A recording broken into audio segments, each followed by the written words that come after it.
times when the King Solomon ruled the world, there was a mighty eagle living in Langkapuri Island.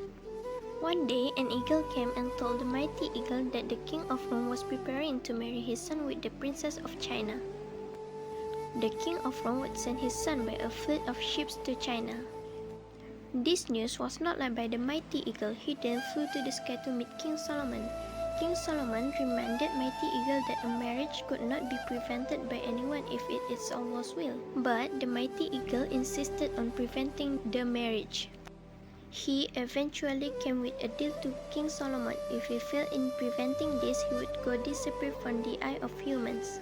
After the promise, the mighty eagle flew to China and kidnapped the princess.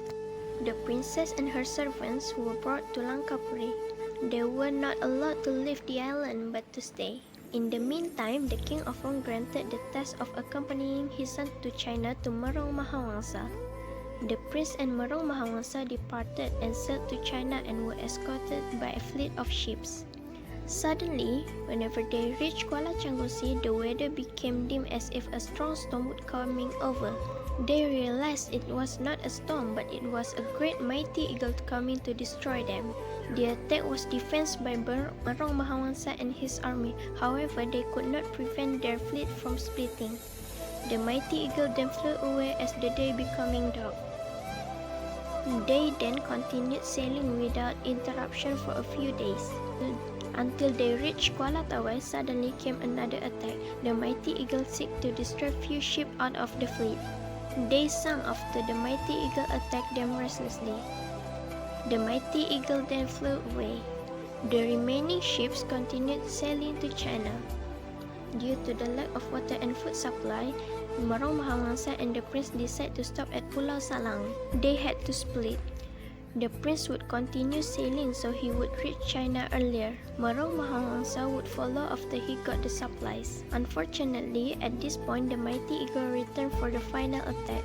Without Merong Mahawangsa, the ships were easily destroyed. After believing the prince and the ship were destroyed, the mighty eagle then flew away to the sky. Merong Mahawangsa then reached the place. He was shocked to see what had happened to the prince and his fleet. He searched but could not find him anyway. He sailed along the beach while looking for the prince until arriving at Pulau City. His arrival was welcomed by the people there. To cut it short, Merong Mahawangsa was asked to be their king because they were in search of a king for quite some time. They would promise to help the king to find the prince. They were made known that Merong Mahawangsa was the descendant of Alexander the Great. He would be the right candidate to be the king. In the meantime, there was the prince who floated in the middle of sea. After days of drifting and relying on a piece of boat, he coincidentally stranded on the island where the princess of China and her servants were placed. The prince was then found and rescued by the servants. They hid from the mighty eagle in a cave. Until it was time, the mighty eagle prepared to see the King Solomon again. He planned to bring the princess with him to show that he has succeeded. King Solomon asked the mighty eagle the proof. The mighty eagle explained that the princess was with him and this was good enough as a proof. He then released the cage so everybody in the castle would see the princess of China. Then the princess came out next the servants and followed by the prince of Rome. Seeing this happen, the mighty eagle became afraid. He felt ashamed. Immediately, he flew away from any seeing of human being in the world as promised. Finally, both the prince and the princess were resembled.